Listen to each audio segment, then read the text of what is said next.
kabuting-ting, kung makikita nyo, madilim. Madilim ang paligid ng TV na ito. Ito yung kanyang model, mga kabuting-ting. Samsung 40-inch M5000 EG.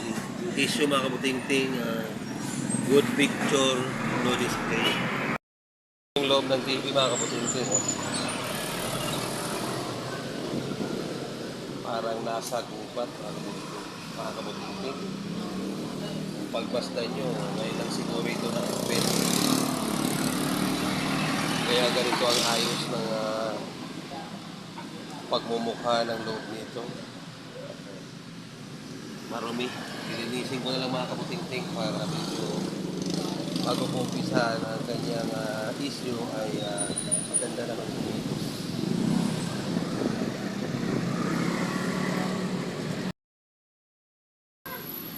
Mga kabuting-ting, pagmasdan nyo ang itsura ng ilaw na backlight strip na ito.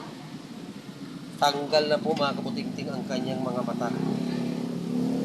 Overuse ang tawag sa ganitong klaseng pangyayari sa kanya, mga kabuting-ting. Ni isa, walang naiwang mata sa kanyang strip.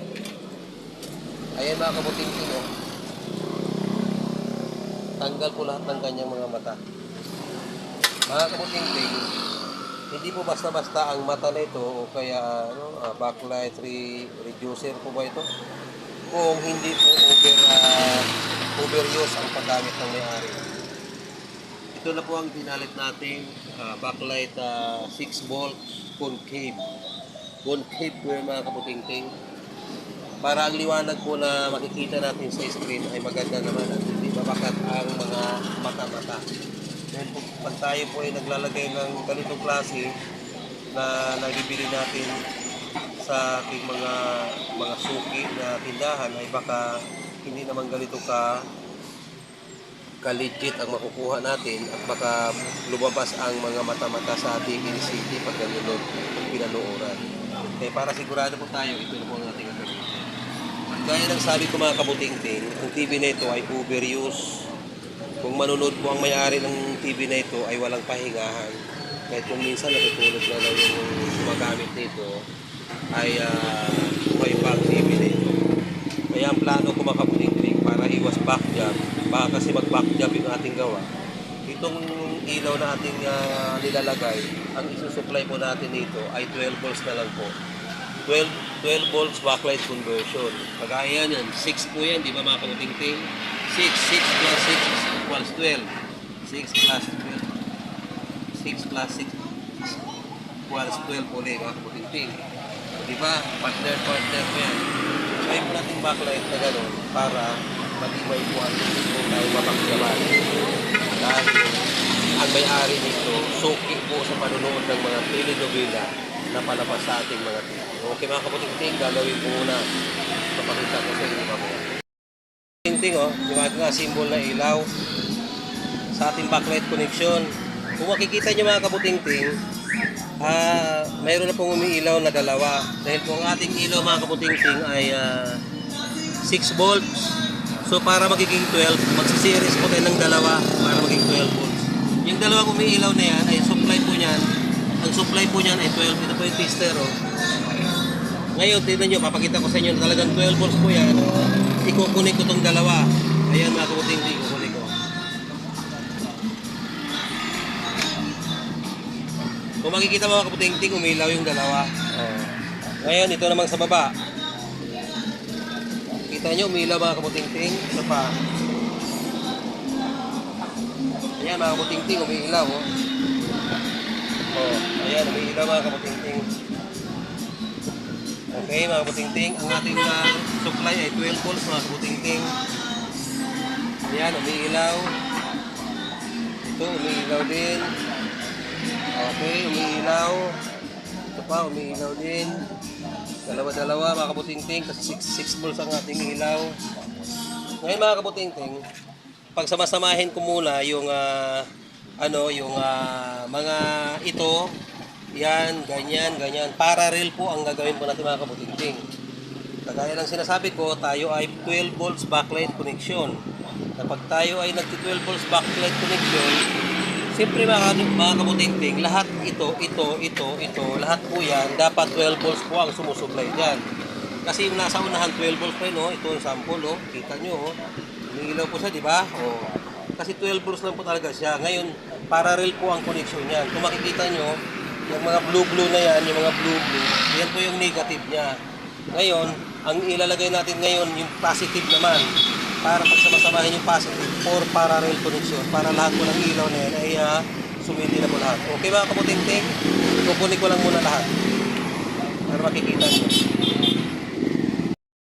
Mga kabutingting, na ipagkukunin ko na yung parallel connection natin ng ating 12 volts backlight parallel connection. Mga kabutingtong, mga kabutingting, 12 volts backlight parallel connection. Ayun po yung kanyang voltahe mga kabutingting. 12 volts lang po yan. Parallel backlight 12 volts connection. Ayun po mga kabutingting. Makikita nyo. Okay mga kabutingting. Lalagyan ko lang siya ng tape para medyo maganda-ganda. Iayos ko lang yung mga wire para medyo hindi masyadong magulong tignan.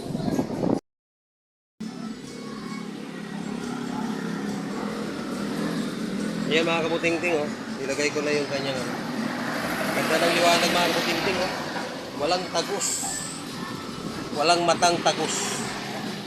Walang tumagos na mata. Kaya malinaw po ito mga kabutingting. Mga kabutingting, ito na. Kung makita nyo, ang kanyang original na backlight connection, ayan, nakahang na. Oh. At itong wire na to, ito yung patungo sa ating supply ng backlight na 12 volts. Itong diode na to mga kabutingting ay 12 volts. Ito ay ground, isa. Itong wire na to, tumungo po siya dito. Sa may relay po mga kabutingting, para pag on po ng ating LVDS panel, patungo sa panel, patungo sa top board, magkiklik po ang relay at i-on niya po ito at isusupply niya ang 12 volts mula dito, papunta rito, tapos pabalik papunta po dito sa ating parang input. Kung makikita niyo mga kabutingting, ayun ang setup niya. Ayan ang setup mga kabutingting. Isasaksak ko po siya. Makikita ko po sa inyo. Plug in mga kabutingting. Kung makikita nyo mga kabutingting, may backlight na siya, oh. Nagsiswitch na po yung backlight niya. O mga kabutingting.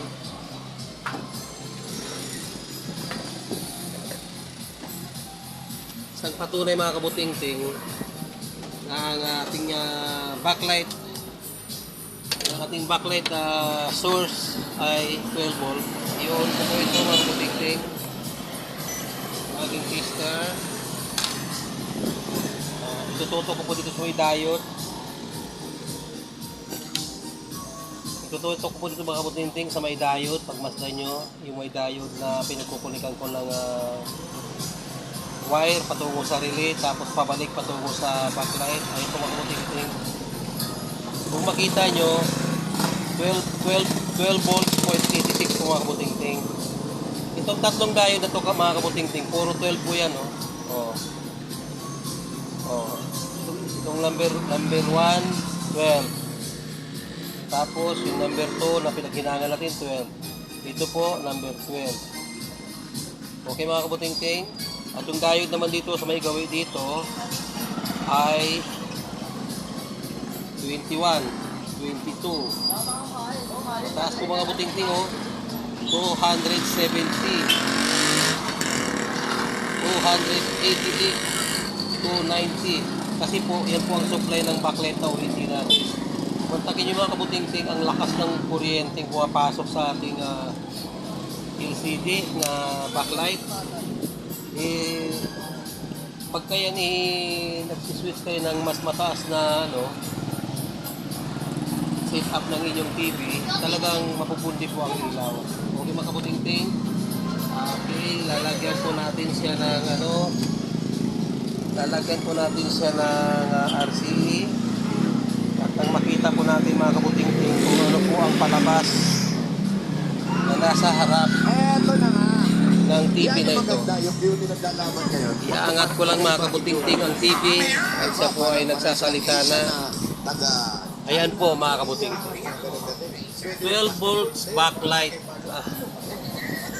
volts backlight po mga kabuting-ting ang sumusupply niya. Kung makikita nyo yung liwanag niya, normal at napaka-liwanag naman. Maganda, walang bakat. Walang bakat ng ilaw mula sa loob ng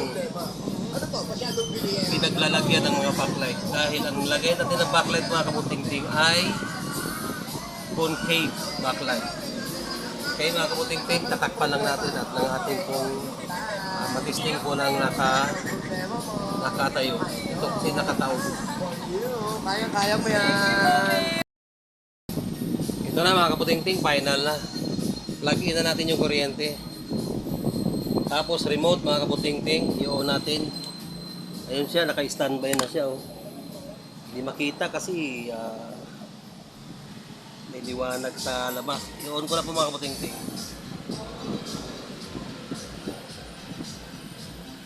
Pagmasdan nyo mga kabuting-ting, lumabas ng kanyang mahiwagang logo. At mayroon na po siyang AV display. At ang sabi po ni Paulo, grabe naman daw yun. Kung magmasdan nyo mga kabuting-ting, malinaw. Malinaw mga kabuting-ting yung gawa natin na backlight 12 volts backlight connection. Ang tawag sa setup na to mga kabuting 12 volt backlight parallel connection. Kasi yung mga original po natin mga kabuting na mga backlight ay series connection po yung mga kabuting. Ang series connection po mga kabuting, isa lang po ang napundi sa ating series connection ay patay na po lahat yan mga kabuting. Wala na po kayo makikitang kalabas dyan. Game over na po. Kumbaga blanco na. Pero sa ating ginagawa mga kabuting na 12 volts backlight parallel connection mga kabuting.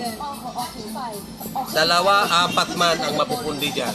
Buhay pa rin ang TV natin dahil naka-parallel po yan mga kabuting. Yan po ang pagkakaiba ng parallel kaysa series. Yung parallel, pag napundihan, buhay pa rin yung mga kasama niya dahil naka-parallel. Pero ang series connection, pag napundihan ng isa, game over na. Pupunta na po ang TV natin sa pagawaan para ipagawa. Mga kabuting-ting, sinishare ko lang sa inyo ang aking kunting kaalaman tungkol sa pag-ayos ng backlight. Nasa inyo naman po yan mga kabuting-ting kung gayahin nyo. Wala po magbabawal sa inyo. Ako, gumagawa po ng ganito dahil gusto ko na tumagal ang unit ng ating mga mamahaling customer. Para naman pagkatiwalaan tayo ng matagal. Siyempre kapag tayo ay gumawa ng backlight, nagpundi agad, nag-backjab, isa, dalawa, tatlo, kabalik-balik sa atin ng customer mga kabuting-ting. Dahil kung ang buhay ng backlight na kinakabit natin, maski sabihin mong bago yan, pwede rin magkaroon ng factory defect. At isa lang dyan ang nag-open, patay na. Madilim na ang kahapon ng TV yung pinapanood natin. Pero sa ginagawa natin ito, na 12 volts parallel backlight connection, ay napaka-tibay po nito mga kabuting-ting. Unang-una, ang ating 12 volts hindi naman tumataas. Papaano siya mapupundi? Papaano siya masisira? Nakapix ang kanyang voltahe sa 12 volts. Kaya yun po ang aking masasabi, mas maganda po ang ganitong gawa. Walang backjab, iwas, abala.